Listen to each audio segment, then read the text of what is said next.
Hi, this is Dr. Hui Xu from Inner Art of Music. Hi, teacher. Oh, hi there. What do we learn today? Today we'll learn about some basic music theory. Music theory must be boring. What? Nothing. In this video, we'll discuss about the circle of fifths. It looks like a clock, but it's missing something. This clock doesn't have hands. Yes, it looks like a clock. Do you know how many hours the analog clock will show? Of course, 12 hours. Do you know how many tunes there are in music?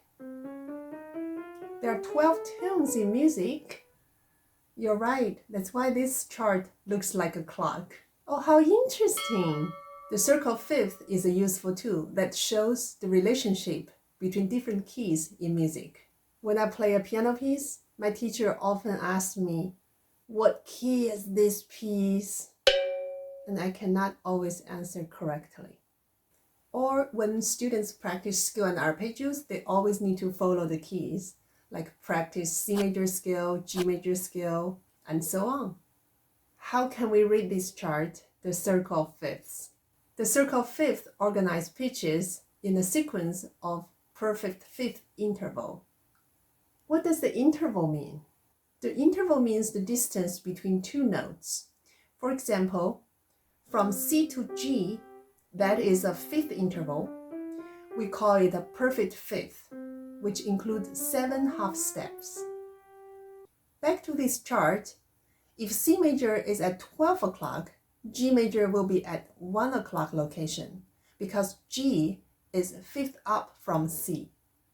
If we continue count up by perfect fifth interval, it will be D major and then A major, E major, B major. The next key after B major is F sharp major. Remember, the perfect fifth includes 7 half steps. When we count 7 steps up from B, it arrives to F sharp. It is at 6 o'clock location. Okay, halfway through. Oh yes, the key signature. We can't forget about that. If you know how to read music, you must have seen this, the key signature, which can help you to identify major or minor keys. They're normally located at the beginning of the music. I see in this chart, the sharps are adding up. G major has 1 sharp, D major has 2 sharps, and A major has 3 sharps, and so on. How do I know what sharp notes is the next one? Good question. Let's see. We know G major has 1 sharp, F sharp. Next key, D major, has 2 sharps, F sharp and C sharp. What's the distance between F sharp and C sharp? Perfect fifth. Oh, I see. We add up sharps by perfect fifth as well. So 3 sharps will be F sharp, C sharp, G sharp, and then at D sharp, and then A sharp, and so on. It's all about pattern. If you understand that, you will feel not like that complicated, right? Yes, it makes more sense now.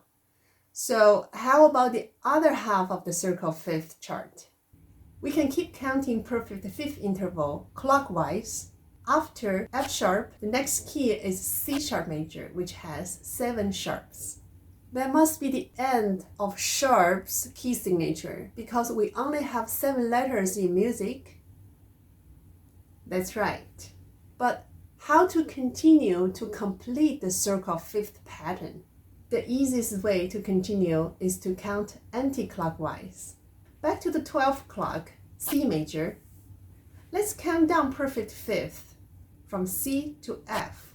That will be F major key, which has 1 flat. The next key count fifth down from F is B flat major, and then E flat major, A flat major, D flat major, and G flat major. In this side of the chart, I see the flats are adding up. F major has 1 flat, B flat major has 2 flats, E flat major has 3 flats, and so on. How do I know what flat note is the next one? For sharp's key signature, we count up fifth.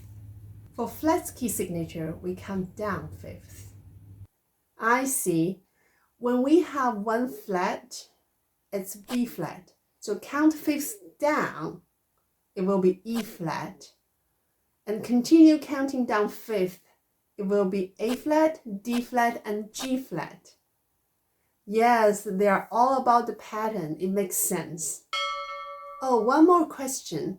I saw some overlaps. D flat major overlaps with C sharp major key, and the G flat major overlaps with F major key. Good observation. There is a musical term called enharmonic equivalent. Have you heard about that term? No, it sounds complicated. It means notes that sound the same but named differently. G flat can be called F sharp, D flat can be called C sharp as well. Now I want to ask you a question. When you practice scale, do you prefer to practice D flat major or C sharp major? I think I will go with D flat major because it only has 5 flats, and C sharp major has 7 sharps. It will be too complicated to read 7 sharps in music. Good choice. I think I will choose D flat major to practice as well. We just talked about all the major keys. Now let's take a look about all 12 minor keys. C major and A minor are relative major and minor. They don't have any flats or sharps. G major and E minor are relative major and minor. They share one sharp, which is F sharp. So you just continue counting like that. They all have the same pattern. Although the chart looks complicated, but now I have more clear understanding about circle fifth theory. At the end, I would like to give you and all other audience suggestions about the order in which to practice scales and arpeggios. That will be wonderful. When you practice scales and arpeggios, start from the 12th clock, C major, and then go clockwise, G major, D major, A major, E major, and B major. Then back to 11 o'clock, practice F major, and then go anti-clockwise. F major, B flat major, E flat major, A flat major, and D flat major, G flat major.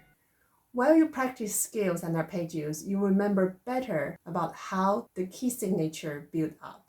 By the way, you're welcome to visit my 240 videos tutorial for scales and arpeggios. This is the playlist.